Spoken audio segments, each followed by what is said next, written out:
Hey friends, அஸ்ஸலாமு அலைக்கும். Chicken stuffed பண்ணி எப்படி செய்யலாம்னு சொல்லிட்டு பார்க்கலாம் வாங்க. ஃபஸ்ட்டு பால் ஊற்றி சர்க்கரை ஈஸ்ட் போட்டு ஆக்டிவேட் பண்ணி அதுக்கப்புறம் மைதா, உப்பு, முட்டை, பட்டர் எல்லாத்தையும் போட்டு நல்லா மிக்ஸ் பண்ணி மாவை பிசைஞ்சு ஒரு சைடு வச்சுடுங்க.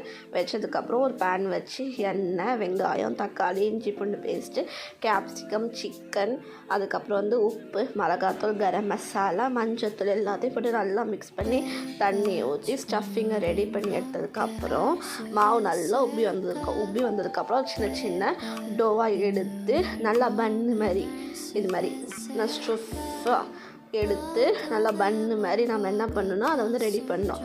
கீழே கொஞ்சம் டொமேட்டோ சாஸ், அதுக்கப்புறம் ஸ்டஃபிங் இது மாதிரி நல்லா உருட்டிக்கோங்க. உருட்டினதுக்கப்புறம் இது மாதிரி ரவுண்ட் ஷேப்பில் எடுத்து பட்டர் ஷீட்டை வச்சு அது மேலே வச்சு எல்லாம் ஸ்ப்ரெட் பண்ணி 180 டிகிரி செல்சியஸ் 20 மினிட்ஸ் பேக் பண்ணி எடுத்தால் சிக்கன் ஸ்டஃப்டு பன் சூப்பராக ரெடியாக இருக்கும். வாங்க.